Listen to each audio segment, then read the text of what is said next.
I'm Kelsey, and I'm reporting from Baltimore. If you think you had a bad relationship with your mom, wait until you hear my story. But before you get your mind blown, make sure to like and subscribe. Also, we've got some super cool MSA merch just for you. I'm talking awesome bottles and notebooks, perfect for your daily grind. Don't miss out. Check them out in the description below. Have you ever heard of maternal instinct? Well, my mother hadn't. Literally. Her first words when I was born were, "Not now." She was so absent in my life that when I was a kid, I used to believe that my nanny was my mom. Mama, I love you. Oh, no, sweetie. I'm not your mom, but good luck with that. She was almost never at home, and when she was, she spent the whole time on her phone or engrossed in her Mac. Mom, it's really late. Can you tub me in? I can't. Criminals don't sleep, kid. I have to take care of the city. Mom, for the last time, you're not Batman. No, she wasn't, but we were as rich as him. My mom was a hotshot judge who dealt with high-profile celeb cases and was always on the news. She was like a celebrity, so we lived in a huge house, and she drove a shiny Rolls Royce. My childhood was like a big winning streak. Fancy gadgets and futuristic toys. Check.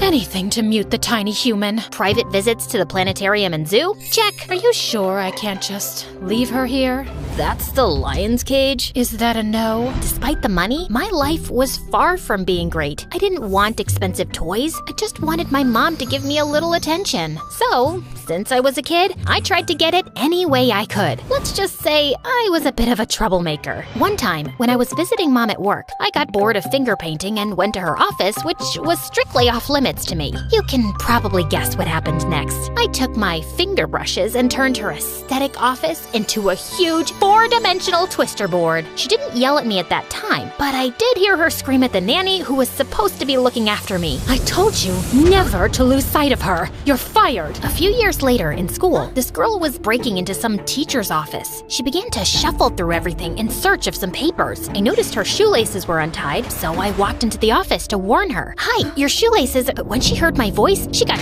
so scared that she jumped out the window. She dropped some papers and I grabbed them. Turns out they were math exams. At that exact moment, the teacher came back from lunch. Oops, the next thing I knew, I was invited to the head teacher's VIP lounge and mom arrived, giving me the side eye. "Mom, you're not gonna believe what happened." "You're right, I won't, so save it." I only got like a 2-day suspension, but either way, my mom decided to take me out of that school and put me into a much stricter one to make me a responsible adult. Before my first day at my new school, she only said one thing to me. "This is your last chance." I didn't know exactly what she meant, but I knew my mom hated having to deal with the problems I created. So I figured that all I had to do was stay out of trouble. Easy, right? Well, not really. Staying out of trouble meant not having any fun. And it's not like I had anyone to spend time with. Of course, I always wanted a sibling, but I never had one. What about friends, you might be wondering? Well, I guess I wasn't exactly popular at my new school, but it was not my fault. The school my mom sent me to was very prestigious and traditional for boring, wannabe perfect rich kids. So, my reputation was not the perfect hook for new friendships. I tried at least to make one friend, but each kid there was either completely afraid of me or so boring. My last hope was Laura, the resident brainiac of her class. She knew every answer and loved going to school. Although, weirdly, sometimes she'd have a couple of days off and never looked sick. Don't get me wrong, she's as dull as ditch water, but for some mysterious reason, I like her. Not that it was mutual. We were paired together in science class, but it was like an experiment gone wrong. Please, I can't be with her. I can't get into trouble. Come on, we're gonna have fun. I tapped her on the shoulder to encourage her, but that made her drop the test tube she was holding. Luckily, it wasn't that toxic. Nah, I'm just kidding. It was really toxic, and the school had to be evacuated. I was really trying to stay out of trouble, but trouble seemed to chase me. Outside the school, while we were waiting for the men in suits to take care of the hazard, a boy started to pick on Laura with his little drone. He kept flying it closer and closer to her. Laura covered her head and threw herself to the ground while everyone laughed. Stop! Leave me alone! He didn't, so I had to step up for my new friend. I picked up this big stone and threw it at the drone. But turns out my aim is not that good, as I bullseyed it into the head teacher's car window. When my mom found out that I had started a chemical disaster at school and vandalized a teacher's car on the same day, she was absolutely furious. Let's go. When we get home, you are gonna start packing. Packing? Where are we going? We are not going anywhere. You are going to boarding school. I thought thought she was joking, but she was dead serious. Mom, no, stop. Let me explain. There was this drone, and I tried to defend my friend Laura, and... Stop lying for once. You're out of control, and I'm on the biggest case of my career. You need someone who can straighten you out. Then, just like Voldemort when you said his name, someone interrupted our discussion. Hi, I'm sorry. I couldn't help it over here. I'm Laura's mother, Kelsey's friend. Great, she's gonna defend me. I can take her in if you want. I'm a specialist in child behavior. What? This must be a joke. Spoiler warning? It wasn't. I'm sure I can turn your little Kelsey into a perfect student, like my Laura. I looked at Laura, and she looked at me with some despair, as if she was trying to tell me something without speaking. She subtly shook her head. What is it? She wants me to go to the bathroom? So, what do you say? It sounds ideal. Before I could protest, my mom had already arranged to pay a generous sum of money to straighten me out. I was immediately shipped to Laura's house, only with a suitcase of my possessions. I didn't even get to say goodbye to my mother. How could Mom do this to me? If she'd taken the time to listen, then she'd know I did nothing wrong. This can't get any worse. Okay, you might think that staying with Laura's family sounded better than a boarding school, right? Well, trust me, it wasn't. It was much worse. Let me spill the tea on Laura's parents. The dad was never there, always working, just like Mom did. I didn't think I saw him even once. The worst part, he was the good parent there, because Laura's mom, she didn't love. If my mom had a cold heart, hers was a certified iceberg. Lights out at 7 p.m. Breakfast 5:30 a.m. sharp. Then it's silent study until school. Silent study? Talking unless invited means losing privileges. After school, it's silent study again until dinner. When can I use my phone? Breakfast 4:30 a.m. tomorrow. Wait, what? But 3:30 a.m. for both of you. Then I saw Laura with her finger over her lips, desperately trying to get me to shush. Hand me your phone. All social networks are completely banned. What? I can't miss my daily dose of MSA.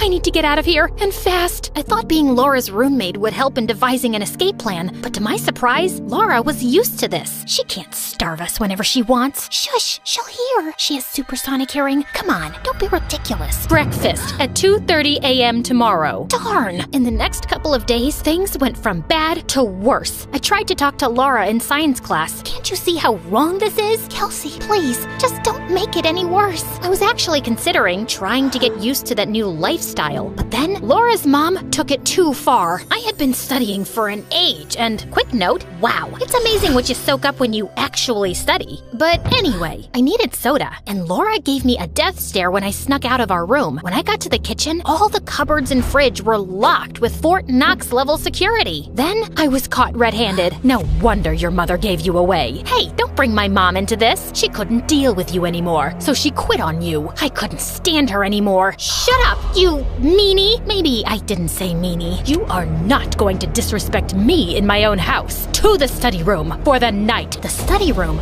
was an extremely small room where she sent us when we misbehaved. I had to spend the night there. I tried to sleep using a book as a pillow, but I couldn't stop thinking about Mom. I had to go see her. I knew she was angry, but I was also so sure that she loved me and that she'd take me back if she knew the truth. One day, I managed to cut school and get to our house, but apparently she had moved. When I snuck back to school, the principal was waiting for me. Hi, Kelsey. Laura saw you leave. That little goody two-shoed snitch. Your foster mom's waiting in my office. Oh boy, I made up my mind. You and your other students shouldn't have to deal with this. She'd be better off homeschooled. The thought of being locked up all the time in that house with her was truly scarier than any horror movie ever. No, I'll be good. I am good. I swear. Of course, my vote didn't count. From then on, I wasn't allowed to leave the house. It's the only way to keep you from trouble. How on earth is she qualified to foster kids? I tried to lay low while I came up with a brilliant plan to escape for good. Still thinking, what is this? What did I do now? Surprisingly, this time, she wasn't yelling at me. She was furious with Laura. You got a B+?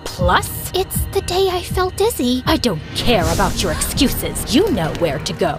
Laura headed straight to the study room. I was still angry at her for ratting me up, but after she spent the whole day there, I started getting worried. I decided to sneak her some food. I'm going to get help to escape. I may need you to cause a distraction. Are you out of your mind? Just leave me. Laura, You don't deserve this. My mom will take us both. When she knows the truth, she'll be so happy to have me back. Laura remained silent and refused the food. After 2 days of being locked in the study room, Laura was released. I guess that explains her absences from school. Sometime later, I asked her how she was able to stand so much time locked up in there without losing her mind. I just draw things on the wall and time goes by. As you can see, things in that house were absolutely crazy. Finally, some days later, my ticket to freedom presented itself. Her mom was out somewhere, and all the windows and doors were on lockdown, but I managed to break one like a superhero. First, I went to school to tell them what was going on, but let me tell you, being a hero is a thankless job. The head teacher looked at me like I was pitching a school play on Mars. Let me call your foster mom. With my superhero escape plan foiled, I had no choice but to step out the window quickly. Next destination, the police station. Go,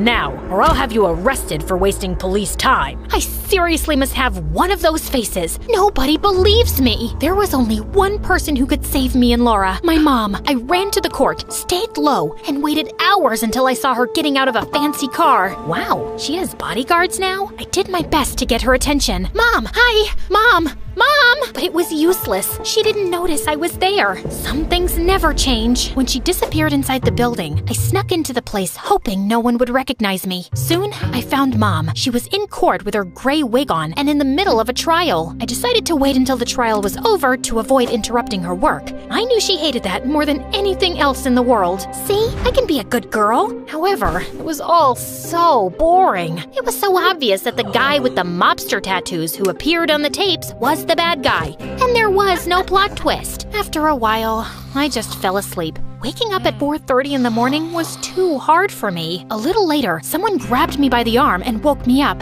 I thought it was my mom, but when I opened my eyes, to my shock, it was Laura's mom. Come on, your mom spotted you and told me to get rid of you. She did see me? Can't you understand that she doesn't want you anymore? Laura's mom tried to silently pull me out of the courtroom, but I let go and hopped up on one of the seats. Mom, you gotta help me. Laura's mom is a psycho. Everyone turned to look at me. She forces us to study all day, and when we're bad, she locks us in a tiny room. You have to believe me. Please, Mom, I love you. Mom looked at me in embarrassment, showing no hint of compassion. I'm sorry, everybody. My daughter is a troublemaker, addicted to lies. I should have sent her to boarding school. I could hear my heart breaking. I knew my mom was mad at me, but at that moment, I understood that she didn't love me, not even a little bit. Laura's mom grabbed my arm again to pull me out of there. This time, I didn't resist. I was completely defeated. But right at that moment, Kelsey is telling the truth. Everything she said is true. Everybody, including myself, now turned to look at Laura, who was standing on some seats a few rows behind me. I hadn't noticed, but her mother had brought her with her. Laura! My mom is a monster. Please help us. Laura, shut up, or you will spend a month in the study room. The whole courtroom gasped, just like in a real courtroom drama. One of my mother's security guards grabbed Laura and was ready to pull her out of the courtroom, but I broke free from Laura's mom's grip and jumped onto him to help her. Chaos followed as the rest of the bodyguards, along with our mothers, stepped in to catch us, while Laura and I scurried around the room. Go, girl! Run!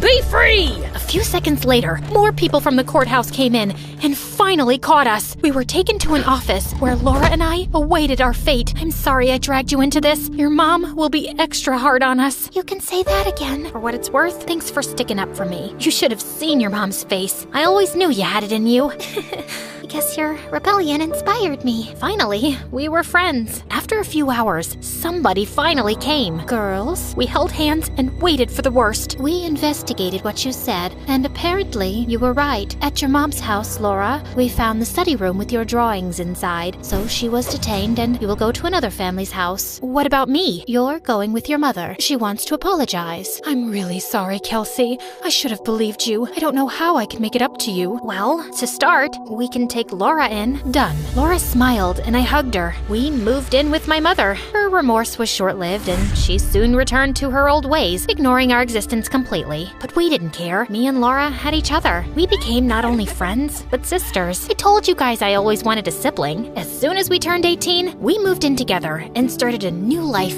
far from our mothers. A happy life. Because family isn't the only one you're born with. It's also the people you encounter along the way. The ones who support and love you no matter what.